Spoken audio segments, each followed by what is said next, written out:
the little girl who would never come Amy, the morning that changed America. On the morning of December 26, 1996, the Ramsey family home in Boulder, Colorado, appeared to be the scene of an ordinary Christmas morning. Christmas decorations were still up, gifts had been opened. The excitement of the previous night had barely faded. But inside that house, something was terribly wrong. 6-year-old JonBenét Ramsey was missing, and beside the staircase, her family had discovered something that would become one of the most discussed pieces of evidence in American true crime history, a ransom note claiming that JonBenét had been kidnapped.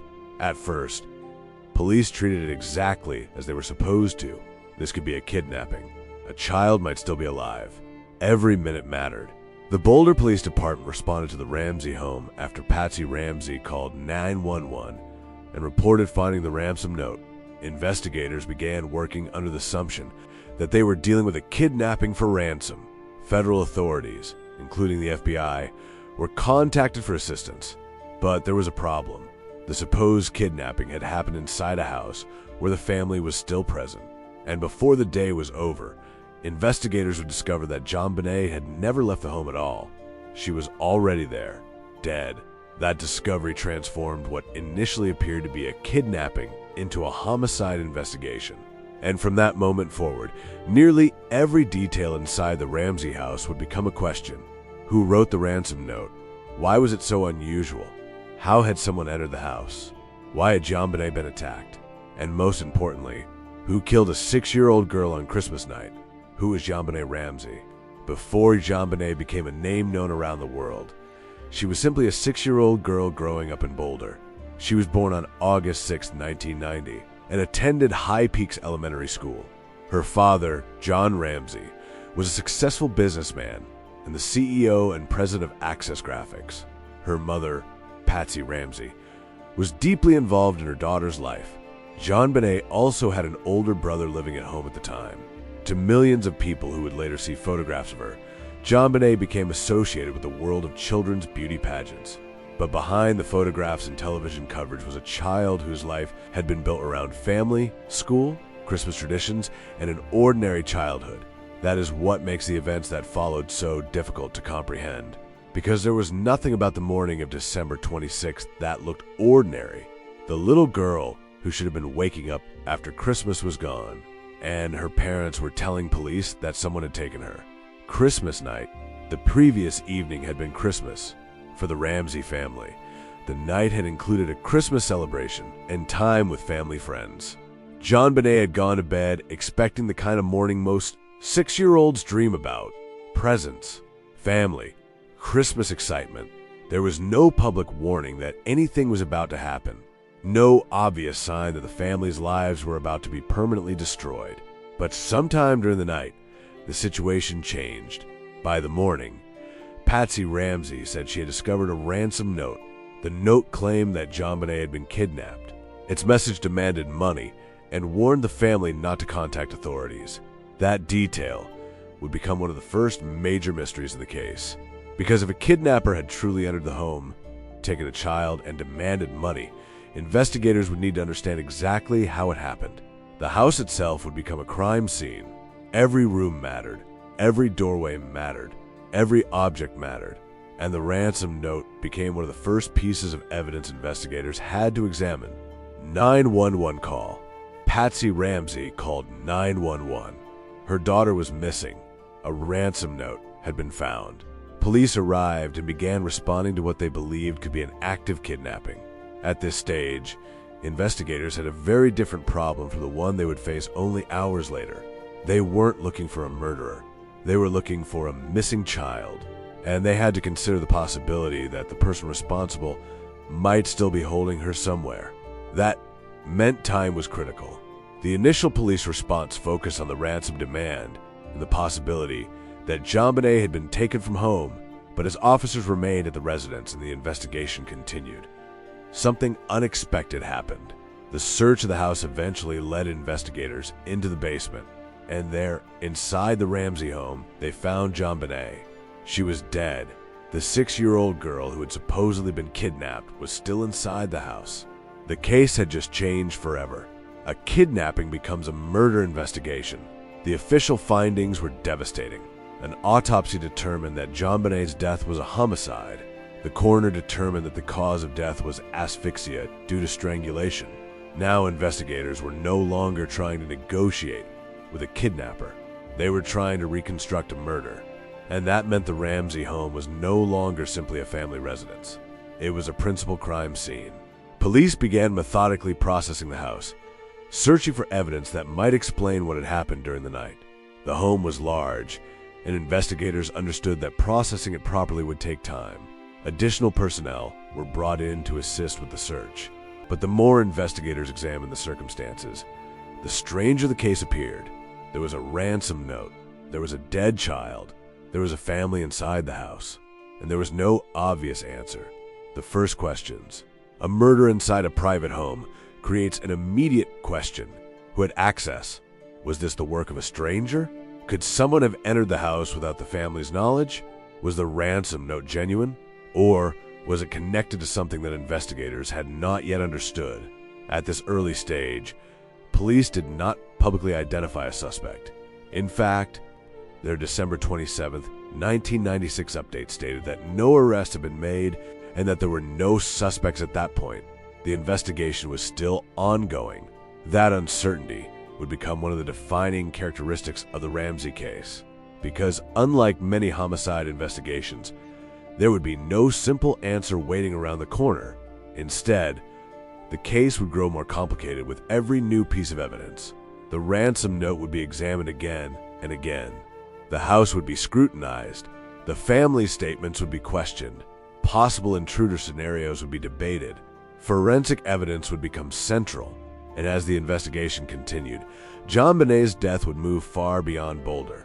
It would become a national obsession, the mystery that would not go away.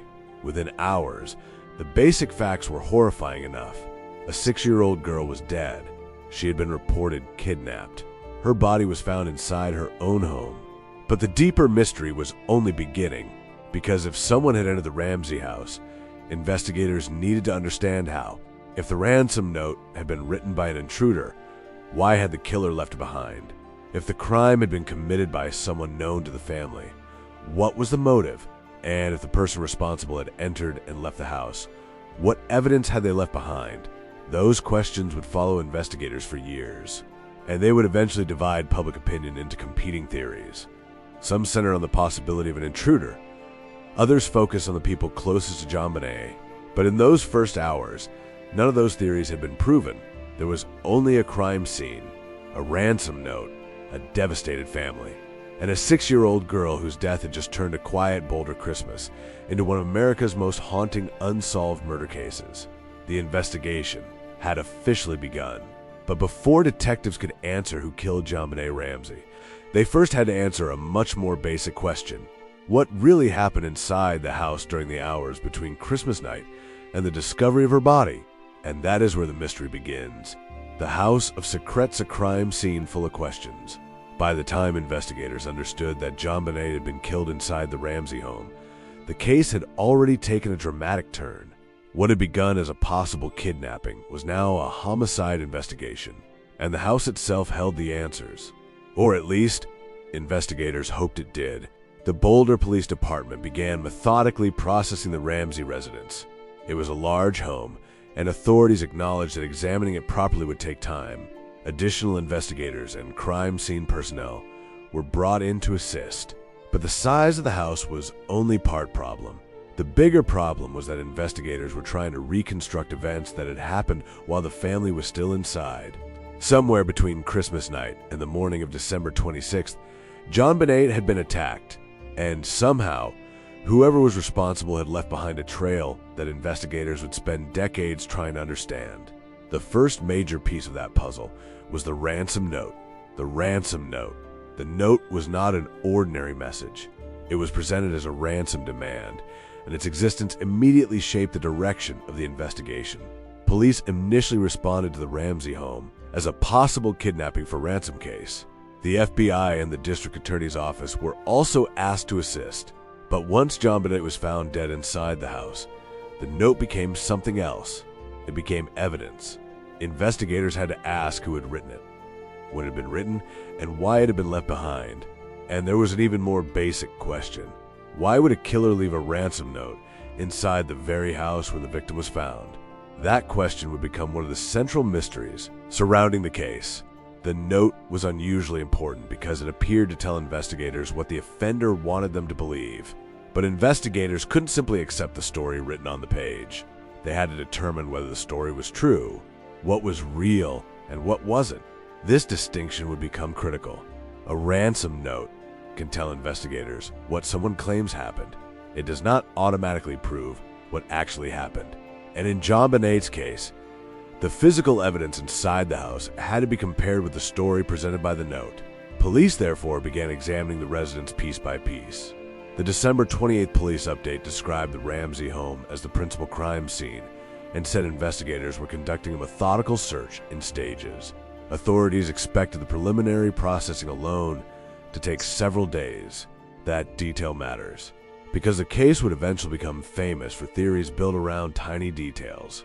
A window, a door, a piece of evidence, a footprint, a DNA sample, a handwritten message.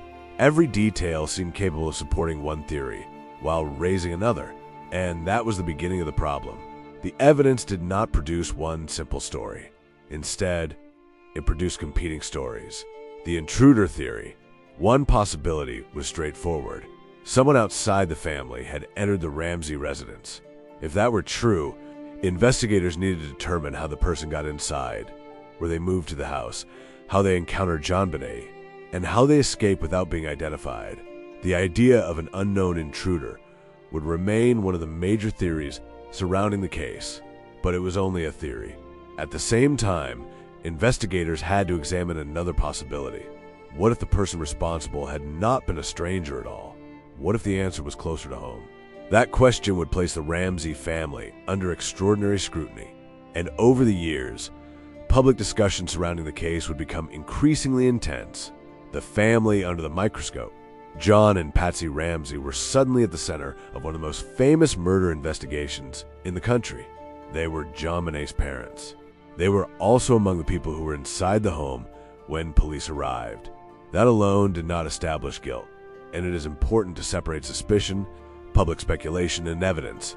But investigators had to examine the people closest to the victim. That is standard in homicide investigations.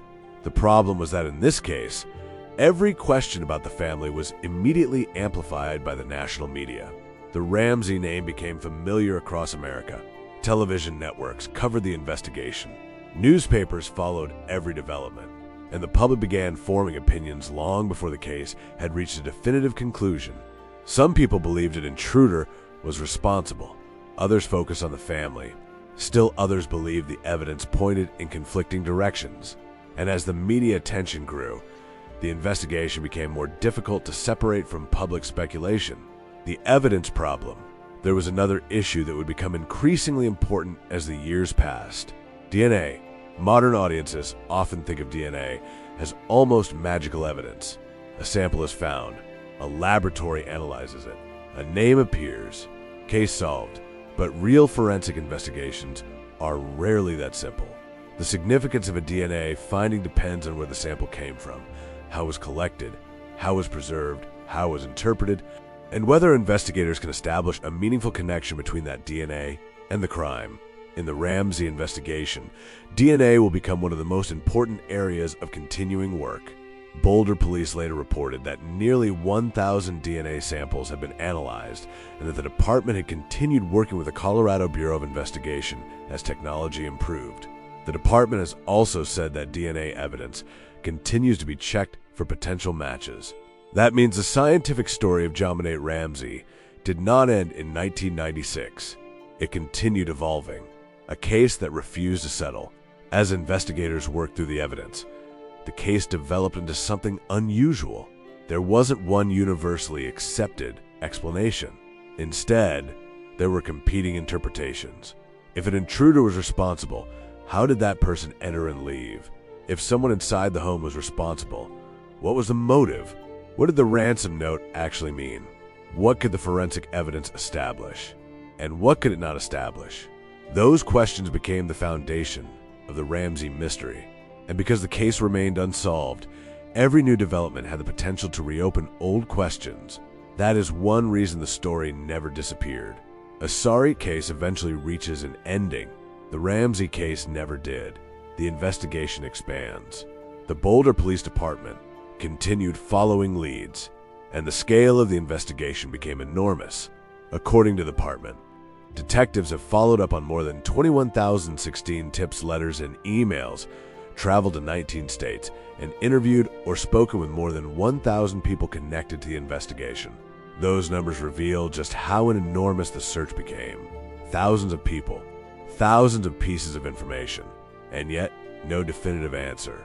For investigators, that meant the case could not simply be treated as a historical mystery. It remained an active homicide investigation. Boulder Police currently describes the case as open and ongoing, and says detectives continue to pursue leads and work with DNA experts and law enforcement partners. Theories began colliding. As the years passed, the public debate became increasingly divided. One side focused on the possibility of an unknown offender. Another side focused on the Ramsey family.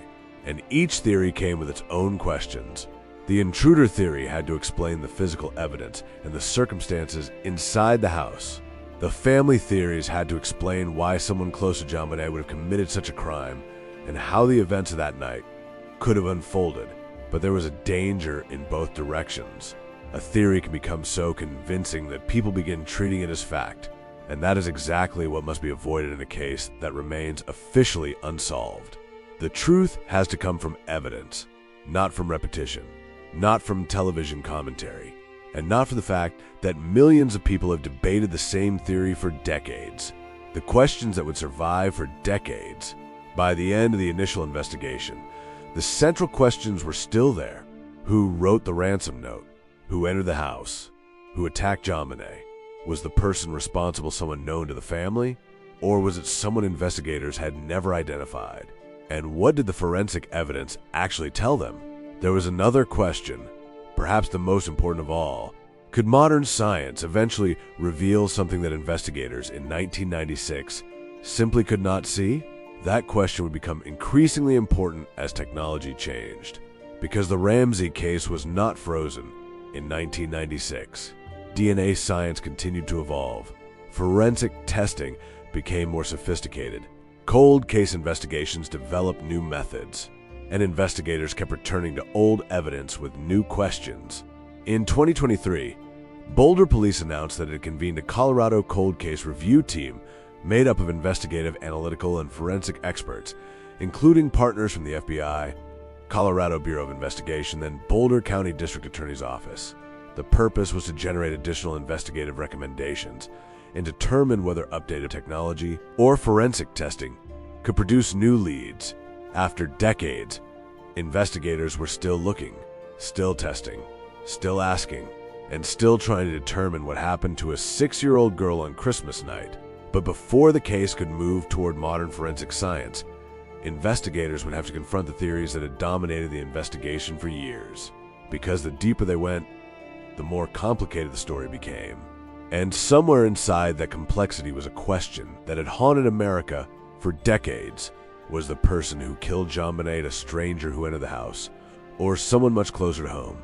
The answer remained hidden, and the next stage of the investigation would make that mystery even more complicated. Every theory leads to another question in our case that divided America. By the late 1990s, the murder of JonBenét Ramsey had become far more than a local homicide investigation. It had become a national mystery. Television programs debated every detail. Newspapers printed endless theories. Books were written. Experts disagreed. Former investigators reached different conclusions. And millions of people across America began asking the same question: who killed JonBenét Ramsey? But the deeper investigators went into the case, the more complicated answers seemed to come. Because nearly every major theory appeared to explain some evidence while struggling to explain other evidence. And that is what made the Ramsey case so unusual. It was not simply a mystery. It was a mystery filled with competing interpretations. The family theory. From the earliest stages of investigation, attention naturally focused on the people closest to JonBenét. That is standard in homicide investigations. Parents, relatives, friends, neighbors, and people with direct access to the victim are often among the first individuals investigators examine. John and Patsy Ramsey, therefore, came under intense scrutiny, and because the case attracted extraordinary media attention, public suspicion grew rapidly. Over the years, many theories emerged regarding what may have happened inside the home. Some focused on the possibility that an accident had occurred and was later concealed. Others suggested that a family member might have been directly involved. But it is important to distinguish between theories, public speculation, and proven facts. No family member was ever convicted in connection with JonBenét's death, and the case officially remains unsolved. Still, investigators continued examining every possibility, because in a case with no identified killer, no theory could be completely ignored. The intruder theory. At the same time, another explanation continued to gain support. The intruder theory. According to this possibility, someone outside the Ramsey family entered the home during the night, attacked JonBenét, and left without being identified. One of the strongest supporters of this theory was veteran homicide investigator Luke Smith, who joined the investigation and later argued that evidence pointed toward an unknown offender rather than a family. Supporters of the intruder theory pointed to several factors. Questions about possible entry points, the ransom note, and perhaps most importantly, DNA evidence. In 2003, testing identified DNA from an unknown male profile and evidence connected to JonBenét's clothing. Members of the Ramsey family were excluded as contributors to that DNA profile. For some investigators, that was highly significant. For others, the meaning of the DNA remained uncertain. Could it belong to the killer? Could it have been transferred through another source? Could modern testing eventually provide more answers? These questions remain part of the continuing investigation. The media storm. As investigators continued their work, the media transformed the case into something few homicide investigations ever become: a cultural phenomenon. Every interview became a headline. Every rumor became a theory. Every theory became a debate. And sometimes, public discussion moved faster than the evidence. This created another problem. People often confuse repeated theories with established facts. But investigators cannot solve cases based on popularity. They solve cases based on evidence. And in the Ramsey investigation, evidence often led in different directions. That created uncertainty. And uncertainty creates speculation. The grand jury. One of the most misunderstood chapters in the Ramsey case involved a grand jury. Beginning in 1998, a Boulder County grand jury reviewed evidence related to JonBenét's death. In 1999, the grand jury voted to return a true bill involving charges related to child abuse resulting in death and accessory-related allegations. However, the district attorney at the time declined to prosecute because he believed the evidence did not meet the legal standard required for criminal conviction beyond a reasonable doubt. This distinction is important. A grand jury considers whether probable cause exists. A criminal trial requires proof beyond a reasonable doubt. Those are very different standards. And because prosecutors did not move forward, no criminal case against the parents was brought. This chapter of the case would later become another source of debate. For some people, it raised more questions. For others, it changed nothing. But it demonstrated an important truth. Even after years of investigation, authorities still did not have a definitive answer. DNA changes a conversation. Then came one of the most significant developments in the entire case. DNA technology improved. By the early 2000s, scientists could analyze evidence in ways that had not been possible in 1996. In 2003, a male DNA profile was identified from evidence associated with JonBenét's clothing. That profile did not match members of the Ramsey family. 5 years later, in 2008, Boulder County District Attorney Mary Lacey publicly stated that the Ramsey family should no longer be considered suspects based on the DNA findings available at the time. However, later officials noted that the investigation remained open and that evidence continued to be reviewed. This is another example of why the Ramsey case is so difficult to explain. Different investigators reached different conclusions. Different experts interpreted evidence differently. And technology continued changing over time.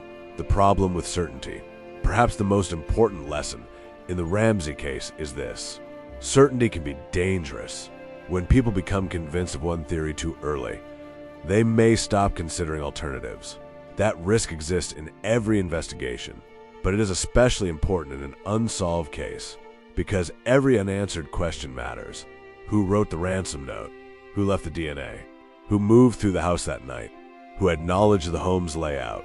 And what happened during those missing hours between Christmas night and the discovery of JonBenét's body? Nearly 30 years later, many of those questions remain unanswered. A false lead grabs the world's attention. Then, nearly 10 years after JonBenét's death, something happened that appeared to change everything. In 2006, authorities announced that a man named John Mark Carr had been arrested in connection with the case. For a brief moment, many people believed the mystery had finally been solved. News spread rapidly. Television networks interrupted programming. The world watched, but the breakthrough quickly fell apart. DNA evidence did not match Carr, and prosecutors declined to pursue charges. The case remained unsolved, and that moment taught investigators an important lesson. Confessions, statements, public claims, even dramatic developments must always be tested against evidence, because evidence, not emotion, solves cases. Technology moves forward. While public attention rose and fell over the years, investigators continued working quietly. The Boulder Police Department has repeatedly stated that the case remains active and that evidence has continued to be tested and retested using modern techniques. Detectives have conducted additional interviews, collected new information, and consulted forensic experts. Technology moves forward. While public attention rose and fell over the years, investigators continued working quietly. The Boulder Police Department has repeatedly stated that the case remains active and that evidence has continued to be tested and retested using modern techniques. Detectives have conducted additional interviews, collected new information, and consulted forensic experts. In recent years, authorities have also reviewed advances in forensic science, including new DNA methods and cold case analysis. A multi-agency cold case review panel was convened to provide additional recommendations and evaluate investigative opportunities.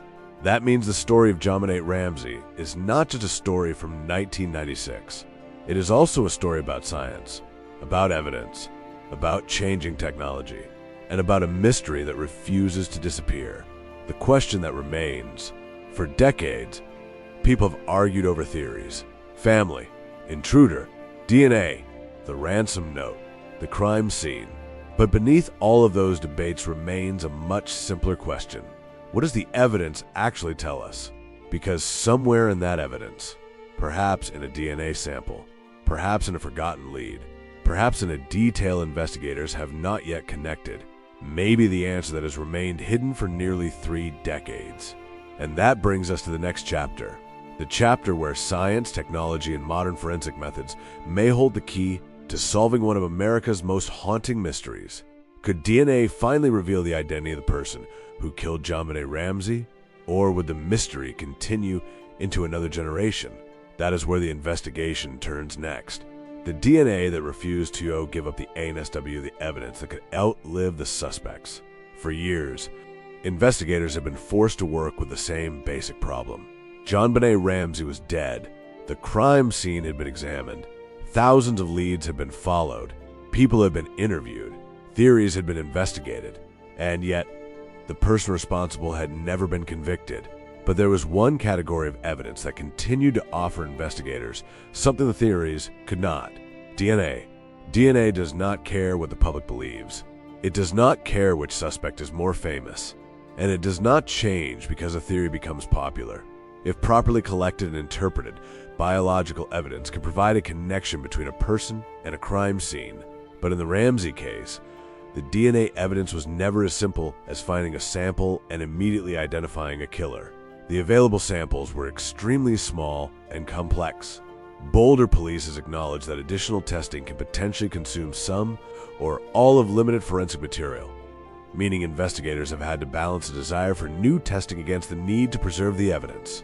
That made every scientific decision important, because after nearly 3 decades, there may not be an unlimited amount of evidence left to test. When technology changes, old evidence can change with it. In 1996, Forensic DNA technology was very different from what investigators have available today. Testing methods have evolved. Laboratories have become more sophisticated. Scientists can sometimes extract information from samples that would have been much harder to analyze decades ago. That does not mean every old sample suddenly becomes solvable, but it does mean investigators can return evidence with tools that did not exist when the crime occurred. And that possibility has kept the Ramsey investigation alive. Boulder Police has repeatedly stated that it continues working with DNA experts and outside forensic laboratories to determine whether new or improved testing can generate useful leads. The question was no longer simply, what did the DNA tell investigators in 1996? It became, what might the evidence tell investigators now? The DNA debate. One of the most important problems in the Ramsey case is that DNA evidence has been interpreted in different ways over the years. Some findings became associated with the possibility of an unidentified male. That possibility became an important part of the intruder theory. But DNA evidence must be interpreted within its full forensic context. A DNA profile by itself does not automatically establish when the biological material was deposited, how it got there, or whether the person associated with it committed the murder. Those distinctions matter enormously, because a cold case investigation cannot simply say, there is unknown DNA, therefore we know who the killer was. Investigators need more. They need a meaningful connection. And Boulder County District Attorney Michael Dougherty has emphasized evidence, whether DNA or something else, is what must ultimately establish a case strong enough to solve the murder. That is why the investigation has continued rather than declaring a theory proven. The case gets a second life. As forensic technology advanced, investigators began looking at the case through a modern cold case lens. In 2023, Boulder Police convened the Colorado Cold Case Review Team to conduct an extensive review of the investigation. This wasn't simply another detective reading an old file. The scale was enormous. According to Boulder Police, the review brought together investigative, analytical, and forensic experts and involved digitizing the case material into a searchable database. The investigation contained more than 21,000 tips, over 1,000 interviews, samples from more than 200 individuals, nearly 2,500 pieces of evidence, approximately 40,000 reports, and more than 1 million pages of documentation. Think about that for a moment. More than 1 million pages. Decades of investigation, thousands of leads, hundreds of evidence samples, and one unanswered question: who killed JonBenét Ramsey? Looking at the case with fresh eyes, the purpose of the cold case review was not to announce a new suspect. It was to examine the investigation from a different perspective. Experts were asked to determine whether updated technology, forensic methods, or investigative approaches could produce new intelligence or leads. That distinction is important. A cold case review does not automatically mean investigators have discovered the answer. It means they are asking whether something previously overlooked, misunderstood, or scientifically impossible to analyze at the time can now be reconsidered. And that is exactly what Boulder Police said it was attempting. The department has continued to describe the case as open and ongoing. The search for a DNA match. One of the most intriguing possibilities has always been a future DNA match. Imagine investigators taking a biological sample associated with the crime and comparing it against a new reference sample. If a reliable match were established, someone connected to the murder, it could dramatically change the investigation. But there is an important condition. The science has to be reliable. Investigators cannot afford to make a life-changing accusation based on a questionable result. That is why Boulder Police has said it is working with DNA specialists and waiting for validated technology capable of reliably analyzing the available forensic material. The evidence has been preserved, and as technology improves, investigators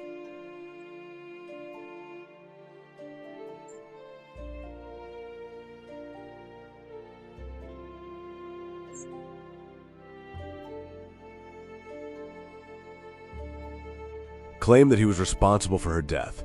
His statements immediately attracted enormous attention. For a moment, it appeared that the mystery might finally be over. A suspect had seemingly stepped forward, but investigators did not simply accept his confession. They examined the available evidence, and forensic testing failed to connect Carr to crime in a way investigators would have needed. Ultimately, he was not charged with JonBenét's murder. The episode became a powerful reminder of one of the most important principles in criminal investigation. A confession is not the same thing as proof. Someone can claim responsibility. Someone can describe a crime. Someone can even appear no disturbing details. But investigators still need evidence that survives scrutiny. And once again, the Ramsey case refused to give up its secret, the million-page mystery. By the time investigators began reviewing the case decades later, they weren't dealing with a simple file. They were dealing with an enormous historical record. Every interview, every tip, every laboratory result, every photograph, every fingerprint, every handwriting sample, every DNA sample, every investigative theory, all of it had become part of a massive archive. The 2023 review attempted to bring that information together so investigators could examine the case more systematically. And that created a new possibility. Maybe the answer wasn't hidden in one brand new clue. Maybe it was hidden in the relationship between old clues. A piece of evidence that seemed insignificant in 1996 might look different when compared with another piece of evidence today. A suspect who had once been considered irrelevant might deserve another look. A forensic sample that could not be fully analyzed decades ago might eventually become useful. That is the promise of cold case investigation, not rewriting history, but re-examining it. New interviews, new evidence. The investigation has not been completely frozen in time. Boulder Police's 2025 update said detectives had conducted new interviews and re-interviewed individuals based on tips received.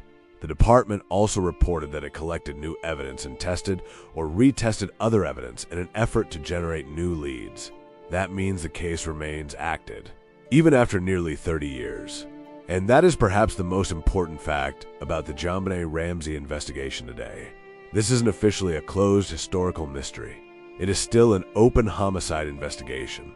But DNA alone may not be enough. There is another uncomfortable reality. Even if investigators obtain a useful DNA result, that result would still need to be interpreted alongside the rest of the evidence. Who does the DNA belong to? How did it get there? When was it deposited? Is there an innocent explanation? Is it connected directly to the crime? Those questions would still matter, because solving a murder requires more than identifying biological material.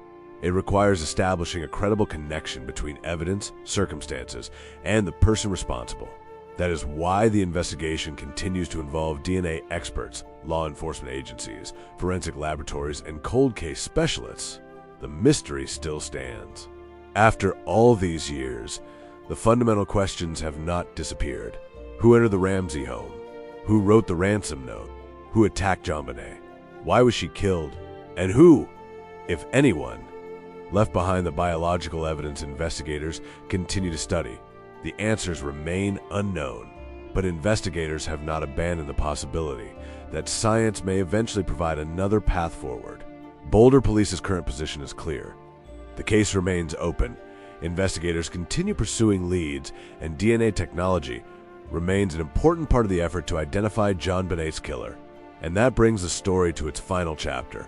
Because after decades of theories, suspects, investigations, public controversy, false leads, and forensic testing, one question remains above all others. What does the evidence actually tell us? And what can we honestly say we still don't know? The answer is uncomfortable. There are many theories. There are many unanswered questions. But there is still no convicted killer. And in the final chapter, we'll separate the established facts from the speculation, examine where the investigation stands today, and confront the reason this case continues to haunt America. Because after nearly 3 decades, JonBenét Ramsey's story still has no ending. The mystery that still haunts Emily nearly 30 years later. Nearly 3 decades have passed since 6-year-old JonBenét Ramsey was found dead inside her family's Boulder home. And yet, the central question has never changed. Who killed JonBenét Ramsey? The case has generated thousands of theories, enormous media coverage, countless investigations, and decades of forensic work. But there has never been a criminal conviction for a murder. And according to the Boulder Police Department, the homicide investigation remains open and ongoing. Detectives continue to follow leads and work with federal, state, local, and forensic partners. That fact alone explains why JonBenét's name has never disappeared from America's collective memory. The story has no definitive ending, only questions. What we know, before looking at the theories, it is important to separate what is established from what remains disputed.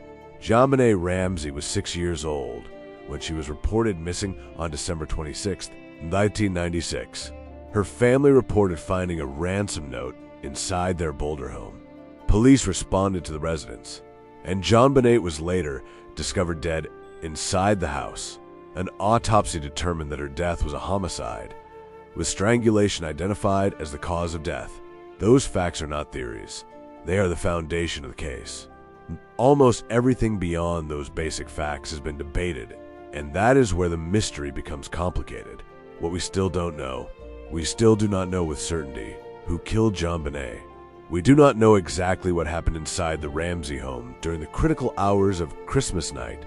We do not know who wrote the ransom note, and we do not have a court-established explanation for how every piece of evidence fits together. Those gaps are precisely why the case remains open, and they are also why theories are continued to circulate for decades. But a theory is not the same thing as a solved case. That distinction matters, especially when the victim was a child. The evidence has never been forgotten.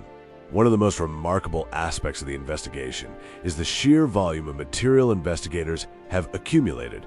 Boulder Police's detectives have followed up on more than 21,016 tips, letters, and emails. Investigators have traveled to 19 states and spoken with more than 1,000 people connected to the case. And the evidence itself is enormous. During a 2023 cold case review, investigators brought together thousands of files into a searchable database. The review incorporated more than 21,000 tips, over 1,000 interviews, samples from more than 200 individuals, nearly 2,500 pieces of evidence, approximately 40,000 reports, and more than 1 million pages of investigative documentation. Think about that. More than 1 million pages documenting one murder.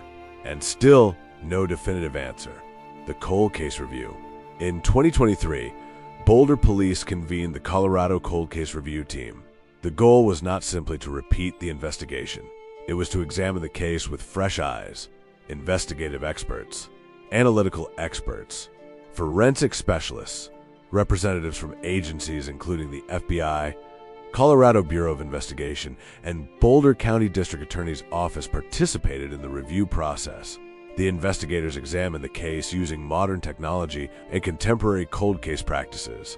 They were specifically interested in whether updated forensic testing could produce new intelligence or leads. And one area remained particularly important: DNA, the DNA question. The available DNA evidence is limited and complex. Boulder Police has said that some of the available material is so limited that testing could potentially consume some or all of the sample. That means investigators cannot simply test everything repeatedly. They have to consider whether a particular testing method is sufficiently reliable to justify using irreplaceable evidence. That is one reason the investigation has continued alongside advances in forensic science. Technology changes, testing methods improve, and evidence that could not be meaningfully analyzed years ago may eventually become more useful. But investigators have also emphasized an important principle. DNA alone is not necessarily enough. The evidence has to establish a meaningful connection to the murder. As Boulder County District Attorney Michael Doherty has stated, it takes evidence, not simply a theory, to prove a defendant guilty. Why the case still has no suspect in court. Over the years, numerous people have been investigated, discussed, or publicly associated with theories surrounding the murder. Some became major media stories. Others faded from attention. Some theories focus on the possibility of an unknown intruder. Others focused on people connected to the Ramsey family. But there is a fundamental legal reality. No one has been convicted of killing JonBenét Ramsey, and the Boulder Police Department continues to treat the murder as an open investigation. That means we should be extremely careful about turning decades of speculation into fact. The person who eventually solves this case may not be the person who appears most convincing in a documentary. They will be the person whom the evidence can actually connect to the crime, the tragedy behind the mystery. There is also a danger in discussing JonBenét only as a mystery. Because before she became one of America's most famous unsolved murder victims, she was a 6-year-old girl. She had a family. She had a school. She had friends. She had a childhood that should have continued for decades. Instead, her life ended before she had the chance to grow up. And that is a part of the story that should never become secondary to the investigation. The questions matter. The evidence matters. The theories matter. But JonBenét mattered before any of those things existed. The family that lived the questions. For the Ramsey family, Christmas would never again be simply Christmas. The holiday connected to the beginning of the investigation became permanently associated with the loss of their daughter and sister. For the wider community, the case became a symbol of an unanswered question, and for investigators, it became a cold case that refused to disappear. Every year, another anniversary arrives. Every year, the same question returns. And every year, investigators continue to examine whether new information can move the case forward. Boulder Police's most recent official update states that detectives have conducted new interviews, re-interviewed individuals based on tips, collected new evidence, and tested or retested evidence as forensic technology continues to evolve. That means the investigation has not simply been placed in an archive. It is still moving. The most important question. After everything that has happened since 1996, one question remains above all others. Will science finally reveal what happened that night? Perhaps the answer will come from DNA. Perhaps from a piece of evidence that has been overlooked. Perhaps from a person who knows something and has never spoken. Or perhaps the case will require a combination of old evidence and new technology. Investigators cannot predict where the answer will come from, but they continue looking. And that is why this story is not truly finished. A case without an ending. There are mysteries that eventually receive answers. A suspect is identified. An arrest is made. A trial begins. A verdict is reached. And the story ends. JonBenét Ramsey's story is different. It stopped with a little girl losing her life. But the investigation never reached a final chapter. There is no convicted killer. No definitive courtroom reconstruction of the entire night. No universally accepted explanation for every piece of evidence. Only a case file that has grown larger with every passing year. And investigators who continue to search for the missing piece. The mystery that still haunts America. Perhaps that is why JonBenét Ramsey's murder remains so deeply embedded in American true crime. It isn't simply because the crime was horrific. It is because the story contains everything that creates an enduring mystery. A child, a family, a Christmas morning, a ransom note, a crime scene inside a private home, conflicting theories, forensic questions, media scrutiny, false leads, decades of investigation, and above all, an unanswered question: who killed JonBenét Ramsey? Nearly 30 years later, the official answer remains unknown. But the investigation continues. And as long as investigators believe there is evidence capable of producing a lead, the case remains alive. Boulder Police has made that position clear. The department considers the investigation a priority and continues working with DNA experts and law enforcement partners until the murder is solved. For JonBenét, there can never be another Christmas morning. But for the people still searching for answers, the investigation continues. And perhaps one day, a piece of evidence that has remained silent for decades will finally speak. Until then, the mystery remains. JonBenét Ramsey was 6 years old. Her murder remains unsolved. And America is still waiting for the truth. Thank you for watching. If you found this documentary informative, make sure to like the video and subscribe for more carefully researched true crime documentaries. Because behind every mystery is a real person. And sometimes, the most important story is not simply finding the answer, but refusing to stop asking the question.